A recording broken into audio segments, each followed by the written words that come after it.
ओम नमो भगवते वासुदेवाय। ओम नमो भगवते वासुदेवाय।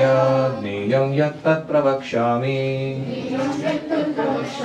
यज्ञात्वामृतमश्नुते। अनादिमत्परं ब्रह्म न सत्तन्ना सदुच्यते। अब मैं तुम्हें ज्ञेय के विषय में बतलाऊंगा, जिसे जानकर तुम नित्य ब्रह्म का आस्वादन कर सकोगे। यह ब्रह्म या आत्मा जो अनादि है और मेरे अधीन है, इस भौतिक जगत के कार्यकरण से परे स्थित है। हरि ओम सहना भवतु सहनौ भुनक्तु सह वीर्यं करवावहै तेजस्विनावधीतमस्तु मा विद्विषावहै। ओम शांति शांति शांतिः। ओम अज्ञानतिमिरान्धस्य ज्ञानाञ्जनशलाकया चक्षुरुन्मीलितं येन तस्मै श्रीगुरवे नमः। जय श्री कृष्ण चैतन्य प्रभो नित्यानंद श्री अद्वैत गदाधर श्रीवासादि गौरभक्तवृंद। हरे कृष्णा कृष्णा कृष्णा हरे हरे, हरे राम राम राम हरे हरे। हरि ओम तत्सत्।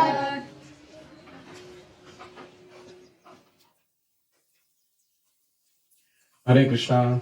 हम भगवद गीता के 13वें अध्याय को क्षेत्र, क्षेत्रज्ञ और ज्ञान, ये 3 तत्वों को सुन चुके हैं। अभी हम ज्ञेय, ऑब्जेक्ट ऑफ नॉलेज, इसे जानना है। ज्ञान का अनुशीलन की 20 विधियां हमने सीखी, 20 प्रोसेसेस ऑफ नॉलेज। वो पालन करके किसे प्राप्त करना है, किस वस्तु को हम अपना उद्देश्य बनाकर वो प्रोसेस फॉलो कर रहे हैं, तो वो है ज्ञेय। अभी ज्ञेय 2 प्रकार का है। एक है ब्रह्म जो कृष्ण के अधीन है, और दूसरा परम ब्रह्म जो स्वयं कृष्ण है, जिन्हें परमात्मा भी कहते हैं। तो आत्मा और परमात्मा ये दोनों ज्ञेय है, ऑब्जेक्ट ऑफ नॉलेज। तो इसमें से ये जो पहला श्लोक है, ये आत्मा के बारे में वर्णन करता है। ज्ञेयं यत्तत् प्रवक्ष्यामि, जो ज्ञेय है मैं भी तुम्हें उसके बारे में प्रवचन दूंगा, बतलाऊंगा। इसे जानकर क्या होगा, आत्म तत्व को जानकर, यत् ज्ञात्वा अमृतम अश्नुते, तुम अमृत का आस्वादन करोगे, यानी अमरत्व को प्राप्त करोगे, जन्म मृत्यु जरा व्याधि के दुख से मुक्त हो जाओगे, और साथ में तुम ब्रह्म का, ब्रह्म अनुभव का, ब्रह्म साक्षात्कार का आस्वादन करोगे। तो कौन है ये ब्रह्म? तो 2 शब्द यूज किए गए हैं, अनादि मत परम।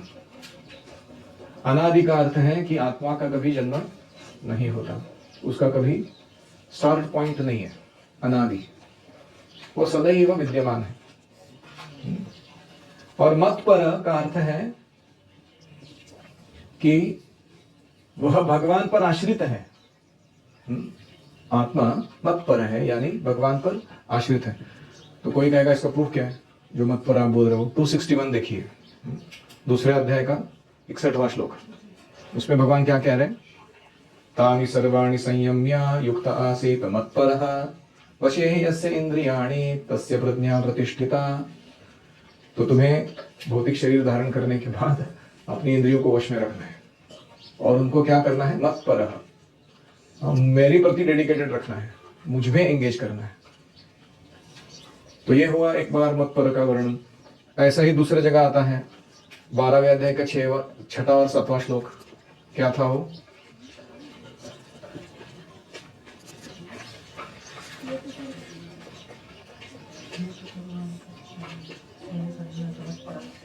सारे 24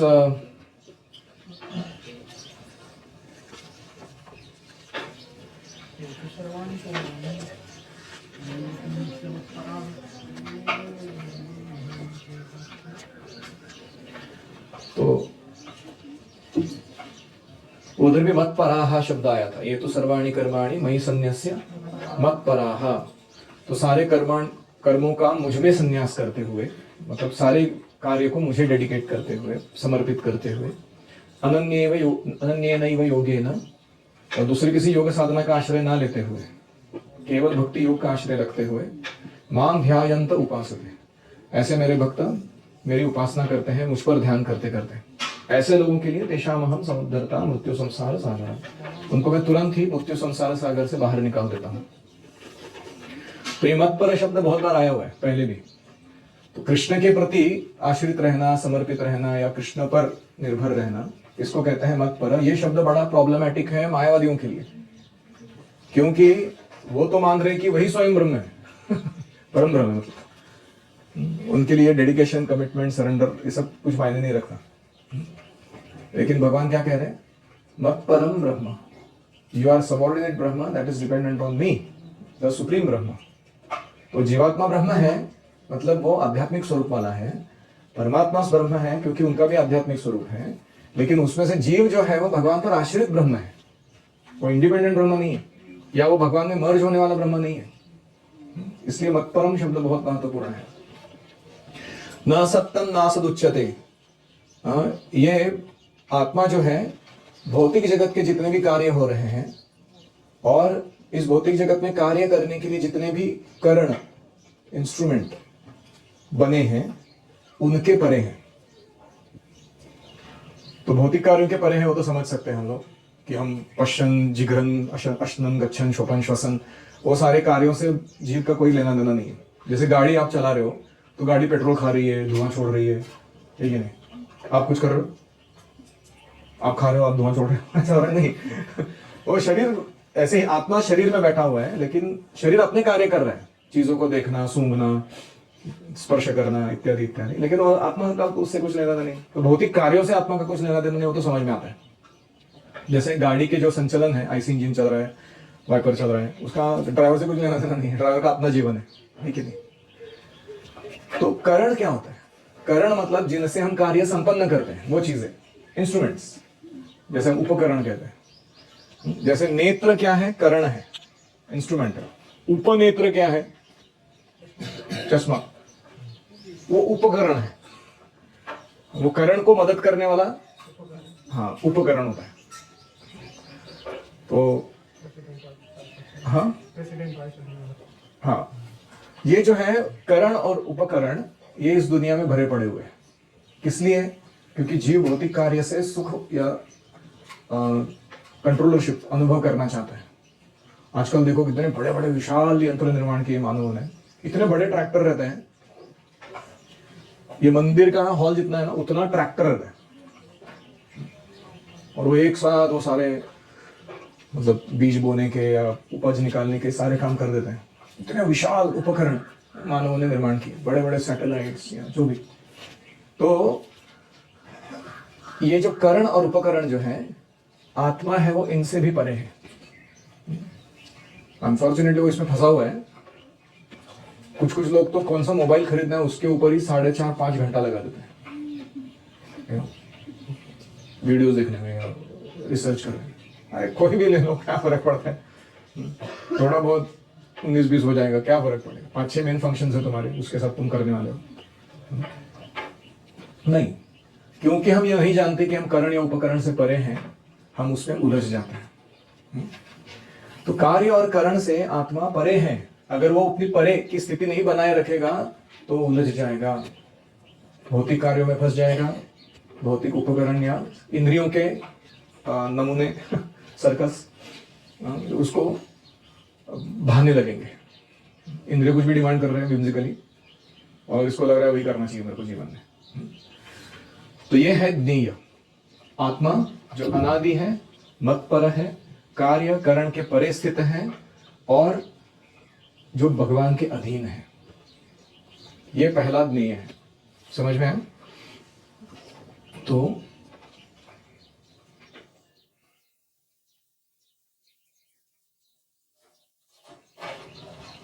प्रभुपाद जी तात्पर्य में लिखते हैं, वैदिक साहित्य में कहा गया है, न जायते म्रियते वा विपश्चित, कठोपनिषद शरीर का ज्ञाता न तो कभी उत्पन्न होता है न मरता है, वह ज्ञान से पूर्ण होता है। विपश्चित मतलब आत्मा ज्ञान से पूर्ण है, सब कुछ है उसके पास, ऑल रिसोर्सेस इन फुल। जो कृष्ण की सेवा के लिए जरूरी है वो सारा पोटेंशियल मौजूद है आत्मा के अंदर। दूसरा, परमेश्वर को भी परमात्मा रूप में मुख्य ज्ञाता माना गया है। प्रधान क्षेत्रज्ञ पतिर गुणेशः, ये श्वेताश्वतार उपनिषद से है। परमेश्वर कौन है? प्रधान क्षेत्रज्ञ, is the chief knower, and पति ही गुणेशः, 3 गुणों के स्वामी है वो। आत्मा जो है वो 3 गुणों के अधीन होकर शरीर में बन गया है, लेकिन परमात्मा जो है वो 3 गुणों के कभी अधीन नहीं होता, शरीर धारण नहीं करते और हमेशा 3 गुणों से सुपीरियर पोजीशन में स्थित रहते हैं, उनको कंट्रोल करते हैं तीनों गुणों को। तो दासभूतो हरेरेव नान्यस्यैव कदाचन, जीवात्मा का स्वभाव है कि वो दासभूतः, सदैव भगवान की सेवा में लगा रहता है। हरेर एव, और किसकी सेवा? भगवान हरि की। न अन्यस्यैव कदाचन, वो दूसरे किसी की सेवा में लग ही नहीं सकती आत्मा। कोई कहेगा नहीं नहीं, इतने सारे दूसरे लोगों की सेवा कर रहे हैं, उसका क्या? माता पिता बच्चों की सेवा कर रहे हैं, कोई बाघिन है वो अपने बाघ पति की सेवा कर रही है होपफुली, या फिर कोई पॉलिटिशियन है वो अपने देश की सेवा कर रहा है, लगता तो ऐसे ही है ना। नान्यस्यैव कदाचन क्या है? तो वो इनडायरेक्टली भगवान की माया की सेवा कर रहे हैं, और माया किसके अधीन है? कृष्ण के अधीन। तो वो इनडायरेक्टली किसकी सेवा कर रहे हैं? कृष्ण की सेवा। जैसे जेल में जो व्यक्ति जाता है कानून तोड़ने के कारण, उधर जाके कुछ खड़ी फोड़ रहा है या वेट ढोके लेके जा रहा है, कोलू में तेल निकाल रहा है, अजीब तरीके के उसको दंड दिए जाते हैं, तो गवर्नमेंट का सेवा कर रहा है कि नहीं कर रहा है? हालांकि उसको लग रहा है कि मैं इंडिपेंडेंट हूँ, इधर ये जेल में मेरे को कोई प्राइम मिनिस्टर देखने नहीं आ रहा है इधर, लेकिन वो काम तो गवर्नमेंट ही कर रहा है, सेवा उनकी हो रहा है। पहले वो सामान्य नागरिक बनकर अच्छे से सेवा कर सकता था गवर्नमेंट की, लेकिन उसने दुरुपयोग किया स्वतंत्रता का, अभी जेल में जाकर गवर्नमेंट का ही सेवा कर रहा है, उसको लग रहा है कि मैं किसी दूसरे का कर रहा हूँ। तो हम सब लोग जो सो कॉल्ड एक दूसरे की सेवा करते हैं वो भी कृष्ण की सेवा के अधीन है। इसलिए हरेर एव नान्यस्यैव कदाचन, हम दूसरे किसी की सेवा कर ही नहीं सकते जीव। तो इसलिए प्रभुपाद कहते हैं कि शरीर में 9 होल्स है, लेकिन एक ही होल है जिसमें से अन्न अंदर डाला जा सकता है जो पूरे शरीर को पोषण देता है। तो इसलिए विधिवत अगर कोई सेवा करना चाहता है तो उसको कृष्ण की सेवा करनी चाहिए। अविधि पूर्वकम यजंते अविधि पूर्वकम, देवताओं के पास जाएंगे, पॉलिटिशियंस के पास जाएंगे, क्रिकेट हीरो के पास जाएंगे, मूवी एक्टर्स के पास जाएंगे, उनकी सेवा में लगेंगे, वो क्या है? अविधि पूर्वक। दैट्स नॉट द विधि। क्या आप आंखों से अन्न अंदर डाल सकते हो? कान से डाल सकते हो? तो एक डिसाइपल था प्रभुपाद जी का, उसने कहा कि प्रभुपाद जो कुछ बीमारी होते हैं उसमें बटक से अंदर डालते हैं अन्न नलिका को पेट में सीधा डालते हैं, गुदद्वार से डालते हैं, तो चलता है ना अविधि पूर्वकम। प्रभुपाद जी ने कहा that is disease condition of life, वो नॉर्मल कंडीशन नहीं है, रोगी अवस्था में ऐसा करना पड़ता है। प्रभुपाद जी फार्मास्यूटिकल्स वाले आदमी थे, उनको वैदिक मेडिसिन का ज्ञान सिखाने की जरूरत नहीं है किसी को तो इसलिए दैट इज अविधि पूर्वक। इस श्लोक में जो ब्रह्म का वर्णन है वह आत्मा का वर्णन है, क्योंकि मत पर शब्द उपयोग लाया गया है। जब ब्रह्म शब्द जीवात्मा के लिए व्यवहृत होता है तो समझ में आना चाहिए कि वो विज्ञान ब्रह्म है, आनंद ब्रह्म नहीं है। अब ये दोनों शब्द क्या है? तो विज्ञानमय कोश में क्या होता है, जब वो पूरा विकसित होता है तो अहम ब्रह्मास्मि, मैं आत्मा हूं, मैं शरीर नहीं हूं, ये पूरा समझ में आता है। इसलिए उस लेवल के साक्षात्कार को पंचकोश में क्या कहते हैं? विज्ञान ब्रह्म। वो विज्ञान ब्रह्म साक्षात्कार पूरा नहीं है, अपूर्ण है, उसके परे आनंदमय साक्षात्कार है। आनंद ब्रह्म कौन है?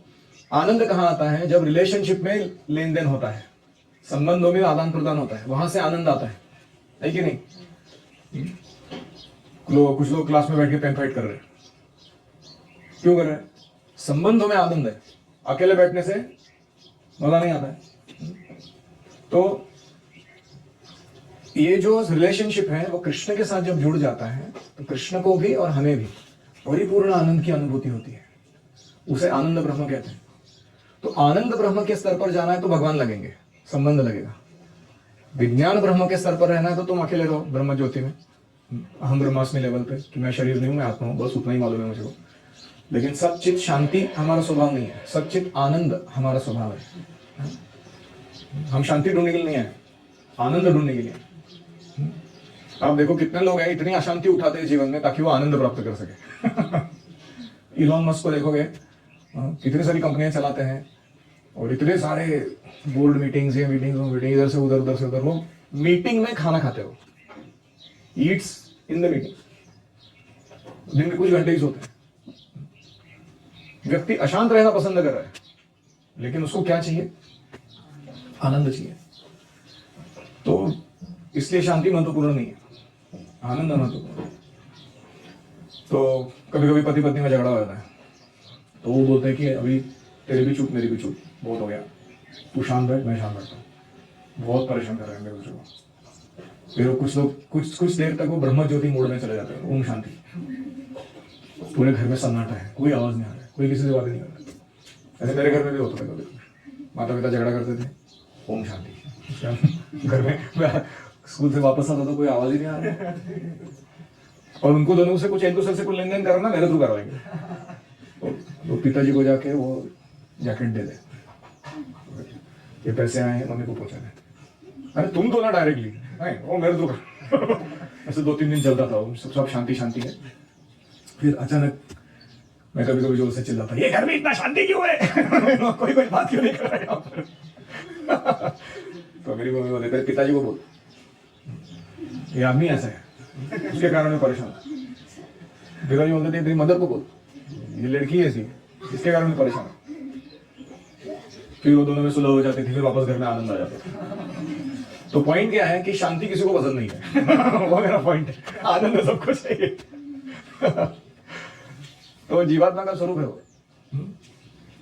तो विज्ञान ब्रह्म आनंद ब्रह्म, समझ में आया?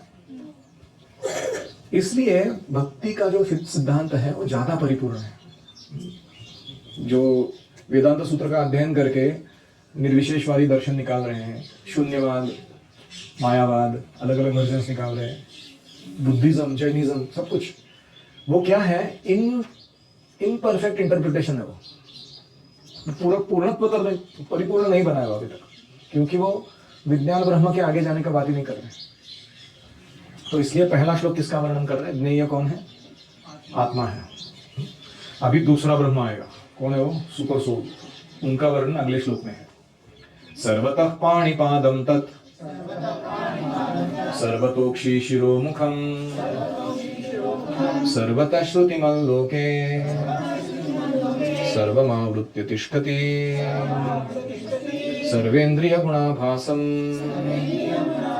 सर्वेन्द्रिय विवर्जितम् असक्तं सर्वभृच्चैव निर्गुणं गुणभोक्तृ च बहिरन्तश्च भूतानां अचरं चरमेव च सूक्ष्मत्वात् तद् अविज्ञेयं दूरस्थं चान्तिके च तत् अविभक्तं च भूतेषु विभक्तमिव च स्थितं भूतभर्तृ च तज्ज्ञेयं रसिष्णु प्रभविष्णु च ज्योतिषामपि तज्ज्योतिस् तमसः परमुच्यते ज्ञानं ज्ञेयं ज्ञानगम्यं हृदि सर्वस्य विष्ठितम्। ये है श्लोक परमात्मा का वर्णन करने वाले। अभी हम वापस से देखेंगे, बहुत सुंदर वर्णन है। 14वें श्लोक का भाषांतर दोहराइए। उनके हाथ पांव आंखें सिर तथा मुंह तथा उनके कान सर्वत्र है। इस प्रकार परमात्मा सभी वस्तुओं में व्याप्त होकर अवस्थित है। जैसे हम लोग अभी सनशाइन में सिचुएटेड है ना, all of us are situated in sunshine. सर्वत्र है कि नहीं सनशाइन? क्या लेकिन सन एक ही जगह पे बैठा हो ना, है कि नहीं? सूर्य एक ही जगह पर मौजूद है, लेकिन अपने सूर्य प्रकाश के द्वारा वो सर्वदूर फैला हुआ है और सब कुछ वो सूर्य प्रकाश में स्थित है। ऐसे ही गोलोक एव निवसति, भगवान रहते तो गोलोक वृंदावन में। अखिलात्म भूतः, सारे जीवों के हृदय में भी प्रवेश करते हैं और सारे जीव सारी सृष्टि उनमें स्थित है। वे सृष्टि के अंदर स्थित है, सृष्टि के बाहर पूरे रूप से स्थित है और सारी सृष्टि उनमें स्थित है। क्या इंटरेस्टिंग पर्सनैलिटी है इनका। तो इसलिए सर्वतः पाणिपादम तत्, उनके पाणी यानी हाथ, पादम यानी पैर, सर्वतो अक्षी आंखें, शिरो सिर, मुखम मुख सब जगह है। सर्वतः श्रुतिमल लोके, उनके श्रुतिमल मतलब कान दोनों, सर्वतः मतलब सब जगह स्थित है। सर्वम आवृत्य तिष्ठति, सब चीजों का आवृत्त करके वो स्थित है। ओम सहस्रशीर्षा पुरुषः सहस्राक्षः सहस्रपाद स भूमिं विश्वतो वृत्वा अत्यधिष्ठत् दशाङ्गुलं पुरुष एवेदकं सर्वं यद्भूतं यच्च भव्यं भूतामृतत्वस्येषानः यदन्नेनातिरोहति। तो एतावान अस्य महिमा, क्या महिमा है इस पुरुष की। अतो छायागम से पुरुष, we can go on with the Purusha Sukta only, this so intoxicating. लेकिन कहने का मतलब क्या है, इस नेय के पीछे हमें पढ़ना चाहिए, इनको जानने के लिए हमें प्रयास करना चाहिए, क्योंकि इनको जानने से सब कुछ ज्ञात हो जाएगा, है कि नहीं। जैसे अमेरिका के बारे में सब कुछ जानना है, अमेरिकन प्रेसिडेंट के साथ मैत्री कर लो, बात कर रहा हूँ, यू नो एवरीथिंग। कौन सा डिपार्टमेंट कैसे चल रहा है, अमेरिका का कौन सा स्पाई कौन से देश में बैठा हुआ है। ऐसा कोई नॉलेज नहीं रहेगा जो तुम्हारे पास नहीं है, जो अन्यथा जानना बहुत मुश्किल है कि नहीं। तो इसलिए मुझसे दोस्ती करोगे, ऐसे कृष्ण पूछ रहे हैं हमको। और हम इतने मूर्ख हैं कि हम कृष्ण के जायज प्रपोजल को ठुकरा कर इस दुनिया के कोई टुकार व्यक्ति है उसके पीछे पड़े हुए। तो ये है हमारे भगवान। ये श्लोक मैंने जब पहली बार सुना था ना, मैं इतना खुश हुआ था। इसका मतलब क्या है कि कोई कार्य मुझे अगर संपन्न करना है और मैं उसमें कम पड़ रहा हूं, लेकिन मैंने परमात्मा को संतुष्ट किया है अपनी साधना और सेवा से, तो क्या होगा? सर्वतः पाणी, भगवान के हाथ सब जगह। वो invisible hands of Krishna, they will compensate. जो मैं नहीं कर पाया वो भगवान के हाथ पूरा कर देंगे। जैसे कभी कभी हम जिम में जाते हैं, बच्चा वेट उठाने का प्रयास करता है 80 किलो, उससे उठता नहीं है, फिर पिताजी आते हैं पीछे से हाथ लगाते हैं और उठा देते हैं। हाँ, बच्चे को लगता है क्या हो रहा है, आपने उठा दिया। तो ऐसे हमारे जीवन में होगा, क्योंकि सर्वतः पाणी, कृष्ण के हाथ सब जगह। सर्वतः पादम, कभी कभी मुझे किसी की मदद करने जाना है, सोचो मेरी बूढ़ी दादी माँ गुजर रही थी, मैं फिजिकली जा नहीं पाया वहाँ पे, मेरी मासी साथ में कैंसर में गुजरी। फिजिकली मैं कितना दौड़ के जा सकता हूँ, उस क्षण पे पहुँच सकता हूँ वहाँ पे मैं, कितना भी मेरे नारद मुनि जैसा स्पेसमैनशिप चाहिए मेरे को, लेकिन नहीं पहुँच सकता। लेकिन मैं भगवान से कह सकता हूँ कि प्लीज़ आप उसके आखिरी क्षणों में उसके साथ रहिए, उसको आपका स्मरण कराइए, उसका अगला जन्म बेहतर बनाइए। और कृष्ण करेंगे वो। अगर मैं प्रामाणिकता से भक्ति करते आया हूँ और मैं कृष्ण से पूछूंगा कि ये मेरे को कम पड़ रहा है करने को, आप प्लीज कॉम्पेंसेट करा दो। सर्वतः पादम, you don't have to worry. सर्वतो अक्षी, भगवान सब जगह बैठे हुए हैं। काली रात में काले कंबल के अंदर आदमी जो पाप कर रहा है, वो भी भगवान देख सकते हैं। ऐसा कोई जगह नहीं सृष्टि में जहां भगवान नहीं है। उनकी आंखें नहीं है, CCTV. Everybody is under surveillance. तो कोई मूर्ख ही है, वो सोचेगा कि मैं क्या, कौन देखने वाला है, मेरे गुरुजी को क्या पता चलेगा, इनको क्या पता चलेगा, सबको उल्लू बना सकता हूँ मैं। वेट एंड वॉच, कैसा उल्लू बनेगा तो ग्रैंड उल्लू you be made in due course of time. क्योंकि कृष्ण की आंखें सर्वत्र विद्यमान है, सर्वतो अक्षी। कृष्ण के सर सब जगह मौजूद है। यानी अगर भगवान चाहे तो योग्य मार्गदर्शन, योग्य दिशा जिस व्यक्ति को चाहे उसे प्रदान कर सकते हैं। और मुखम, कृष्ण का मुख सब जगह पर है। मैं यहाँ बैठ के भोग अर्पण करूं, भगवान को इधर ही बैठ के खा सकते हैं भगवान। चाहे मेरे सामने ऑल्टर ना हो, श्री विग्रह ना हो, चाहे मेरे पास कोई योग्य साधन सामग्री ना हो प्रॉपर ऑफरिंग करने की, मैं सिर्फ हाथ जोड़ूं और हरे कृष्ण मंत्र बोलूं, भगवान को प्रार्थना करूं कि ये केला मुझे मिला है, आप प्लीज स्वीकार करो, तो वही ऑफरिंग हो जाएगा संपन्न। No extra things required. इसको कहते हैं सर्वतोमुखम। भगवान कहीं भी खा सकते हैं। और इस प्रकार सर्वत्र श्रुतिमल, भगवान के कान सब जगह है। He is hearing everything. भगवान वो चीजें सुन सकते हैं जो हम बोल नहीं रहे, मतलब अंदर ही अंतर मन में विचार चल रहे हैं, बातचीत चल रही है, वो भी भगवान सुन सकते हैं। इतने खतरनाक कान है उनके। ऐसा कोई है डिवाइस जो ऐसे सुन सकता है? सर्वतः श्रुतिमल। और इस प्रकार सर्वम आवृत्य तिष्ठति, अपने ही सृष्टि में जितना भी कुछ है उसको सबको आवृत्त करके भगवान स्थित है, उनका परमात्मा रूप स्थित है।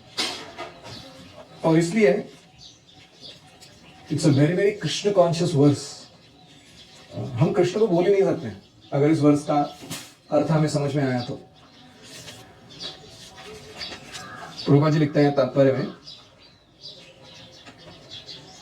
सभी परमात्मा में ही स्थित है। परमात्मा सर्वव्यापक है। परमात्मा अपने हाथ असीम दूरी तक फैला सकते हैं, लेकिन आत्मा ऐसे नहीं कर सकता। भगवान कहते हैं उन्हें कोई पत्र पुष्प जल अर्पित करेगा तो वो स्वीकार करते हैं। अरे वो तो गोलोक में बैठा है, स्वीकार कैसे करता? हाथ एक्सटेंड करके स्वीकार करता। दाड़िंगा फिनिश्ड। सर्वतः पाणी पादम। तो इस प्रकार से यदि भगवान दूर है तो फिर इन वस्तुओं को स्वीकार कैसे कर सकते हैं? कोई पूछ सकता है। यही भगवान की सर्वशक्तिमत्ता है कि वो ऐसे कर सकते हैं। यद्यपि वे पृथ्वी से बहुत दूर अपने धाम में स्थित हैं, तो भी वे किसी के द्वारा अर्पित कोई भी वस्तु अपना हाथ फैलाकर ग्रहण कर सकते हैं, उधर ही बैठे बैठे गोलोक में। गोलोक निवसति अखिलात्मा भूता। तो आत्मा ये काम नहीं कर सकती है कि नहीं? आप कर सकते हैं ऐसा कुछ काम? आपके मुक्तावस्था में भी नहीं कर सकता, तो भगवान ही कर सकता। तो इसलिए हमको ज्यादा खटपटी नहीं करना चाहिए भगवान के सामने। हम जो है उतना ही अपना कैपेसिटी। ठीक है, और किसी का कोई प्रश्न है या टिप्पणी है? शुरुआत में आपने बोला कि आत्मा अलग, शरीर अलग, शरीर उनकी बना करता है, वो भी करता है, कार्य और करण में फंस जाता है। आत्मा को संबंध नहीं उससे, लेकिन जब शरीर छोड़ता है आत्मा, तब भी अटैच रहता है उस जगह पे, या फिर भूत बन के भटकता है। तो उसको तब क्यों नहीं कर सकता कि मैं तो, क्योंकि उसने आसक्ति कल्टीवेट की है ना। जो आप कल्टीवेट करोगे वही आपके मन पर हावी होगा। शरीर छूटा फिर नहीं। शरीर के प्रति आसक्ति का आपने अगर कल्टीवेशन किया है तो शरीर छोड़ने के बाद भी वो आसक्ति छूटेगी नहीं। शरीर छूट गया। जैसे कोई व्यक्ति टीवी देखने में एकदम मग्न हो गया है, तो इंडिया पाकिस्तान क्रिकेट मैच चल रहा है और एकदम पीक पॉइंट पे आता है मैच, और अचानक चोर आके वो टीवी से उठा के भाग जाता है। तो ये व्यक्ति क्या करता है? वो उसके पीछे भागने लगता है, इधर क्या? लेकिन उसको कुछ हुआ है क्या? नहीं। ऐसे यमदूत आके तुम्हारा इंस्ट्रूमेंट लेके जा रहे हैं, शरीर। तुम्हें एब्जॉर्ब थे वो मूवी देखने में शरीर के द्वारा, तो तुम उसके पीछे भागने लगे, यमदूत के पीछे। फिर हम लोग में जाते हो, फिर उधर की सब यात्राएं बुक करा था।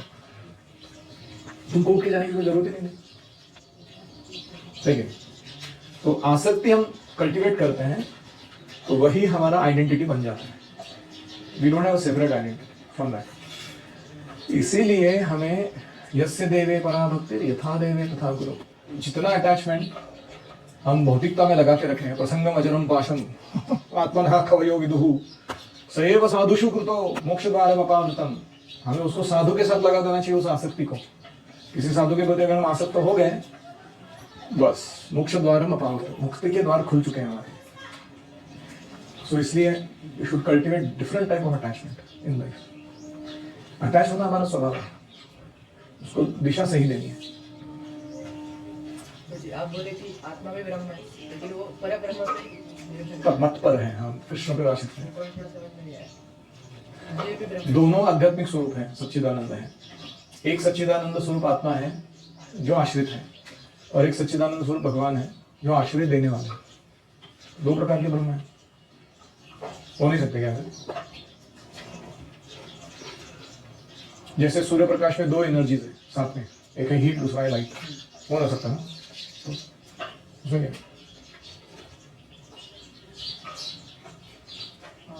प्रभु जी जो ब्रह्मन का साक्षात करता है तो ब्रह्म ज्योति में चला जाता है। संबंध परमात्मा जो परमात्मा साक्षात्कार प्राप्त करते हैं उनके पास तीन ऑप्शंस है। एक है कि वो परमात्मा की पहचान क्या करते हैं उसके ऊपर। तो कुछ लोग वो परमात्मा को विराट रूप या परमात्मा को गर्भदक्षाई विष्णु, शिवदक्षाई विष्णु वहां तक देख पाते हैं। तो या तो ये मैं परिपक्व योगियों की बात कर रहा हूँ, जो अपरिपक्व योगी है उनको सिद्धियां मिलती है और उधर से छू अंतर कर देते हैं उनको परमात्मा, उनके इतना ही करा, जैसे चवन्नी दे के किसी भिखारी को भेज देते ना हम लोग, अपना पूरा घर का धन थोड़ी देते उसको। तो भगवान परमात्मा भी ऐसी सिद्धियां देके छुटकारा पाते हैं उनसे। लेकिन जो पहुंचे हुए लोग हैं वो विराट धारणा, वो भागवत में वर्णन आता है उसका, विराट पुरुष की धारणा को, वो एक लेवल है। दूसरा है कि हृदय में जो परमात्मा है उसका मिसआइडेंटिफिकेशन करते हो कि वो मैं हूं। They think that Paramatma is Atma. So then they come into that misidentification leads them, if they are not offensive towards Paramatma, but they misidentify, then they get Brahma Jyoti. If they are offensive towards Paramatma, they fall down. और तीसरे हैं जो परमात्मा और अपने को आत्मा उस रूप में देखते हैं और वो शांत रस में चले जाते हैं। जैसे सर्विट्यूड इन ऑर्डर्स, क्या व्यक्तित्व है ये। परमात्मा का रूप ही इतना सुंदर है कि उसको ही निहारते रहो तुम आजन्म, तो भी तुम्हारा काम चलता रहेगा, इतना आनंद है उसमें।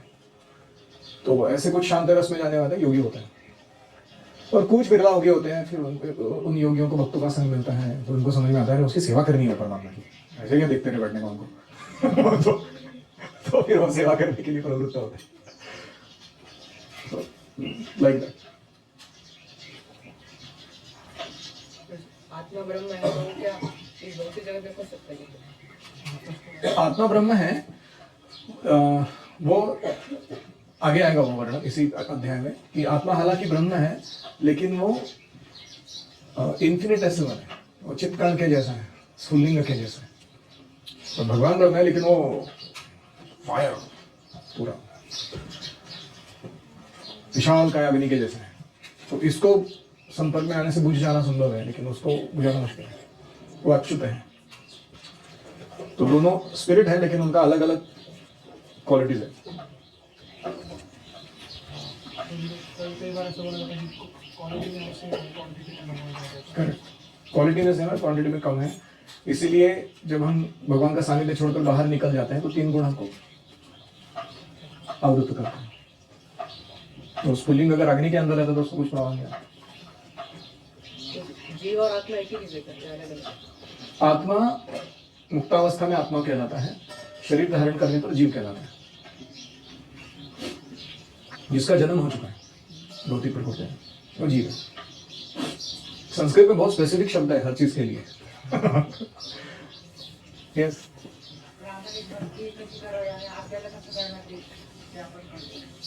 प्रामाणिक भक्ति कैसी करावी? अटेंशन एंड सबमिशन, दो चीज महत्वपूर्ण है। जो कर रहे हो उसको ध्यानपूर्वक करो। और सबमिसिव यानी प्रेयरफुल मूड, मैं कैसे इस कार्य के द्वारा कृष्ण को संतुष्ट करूं, उसका चिंतन करो। कृष्ण के आनंद के लिए करो उस कार्य को, अपने आनंद के लिए नहीं। तो दैट इज सिंसियर। और कोई?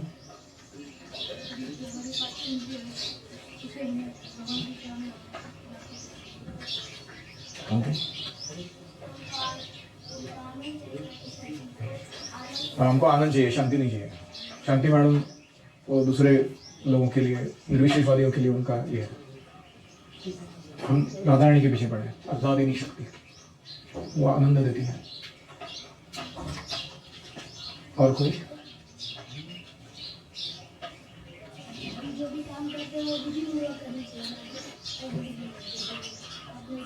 हाँ, मुंह से अन्न पेट पे डालना चाहिए, बटक से नहीं।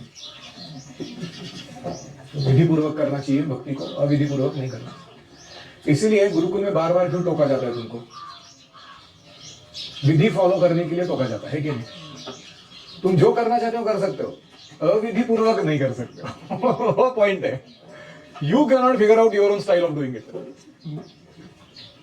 कृष्ण को संतुष्ट करने का एक तरीका है, वो तुम अपने आध्यात्मिक गुरु से सीख सकते हो और उनके आदेश अनुसार करोगे तो दोनों हो जाएगा, तुम्हारा इच्छा भी हो जाएगा और कृष्ण का सेवा भी हो जाएगा।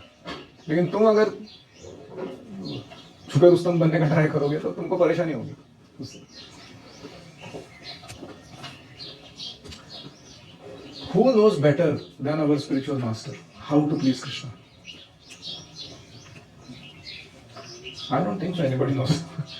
निकुंज यूनो रति केली सिद्ध्यै या या लिभिर युक्तिर अपेक्षणीय तत्राति दाक्षात, दक्षात नहीं, दाक्षात। Spiritual master is expert in pleasing Radha and Krishna. Ati vallabhasya, because of that expertise, is also very dear to Radha and Krishna. तो इसीलिए हमको अपना थोड़ा हीरोगिरी बंद रखना चाहिए। बोल रहे हैं तो कर दो ना, तुमको प्रॉब्लम क्या है? वैसे भी तुम माता के गर्भ से तो सारा ज्ञान प्राप्त करके आए नहीं थे, बाहर आते आते, ठीक है। हम में से कोई रहा था जो परम सत्य के खोज में निकला था और सुखदेव गोस्वामी के जैसा, तो फिर किस बात का आकड़ है हमको? हम तो परम सत्य, हमने से आके उपस्थित तो हम दूर भाग रहे उससे तो हमको किस बात का स्पिरिचुअल लाइफ में आकड़ है? Krishna is coming presenting himself, see I am here now sir, मैं अपना कुछ करना चाहता हूँ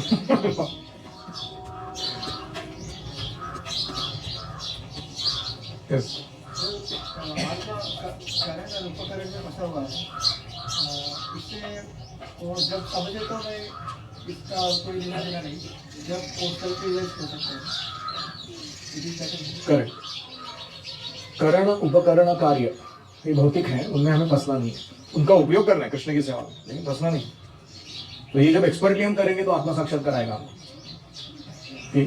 अहम ब्रह्मास्मि, I can handle this, no problem. Maya will help me, Maya will become friendly to me, वो फिर हॉस्टाइल नहीं रहेगी मेरे लिए, क्योंकि माया ने परख लिया मेरे को कि इसमें भोग वृत्ति नहीं है, उसका टेस्ट पूरा कर दिया मैंने। अभी जब माया को पता है इसमें दास्य वृत्ति है, सेवा करता है, फुल फैसिलिटी माया खुद से लाके देगी, उसने ले ऐसे सेवा कर, ये ले वो ले वो ले। So that is wonderful.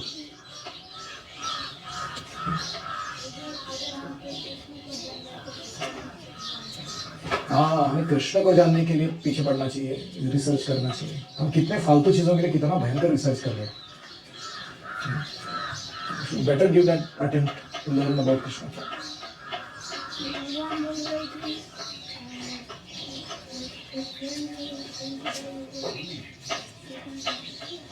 क्या भगवान बोल रहे थे फ्रेंडशिप करने के बाद क्या मुझसे दोस्ती करोगे? हमको कर लेनी चाहिए कृष्ण से दोस्ती, very important. If you make Krishna your friend, what a perfection of life that is. Gurukul में रहते रहते 8 साल में अगर आपने में you became the best friend with Krishna, oh my God, तुम्हारा तो लाइफ बन गया।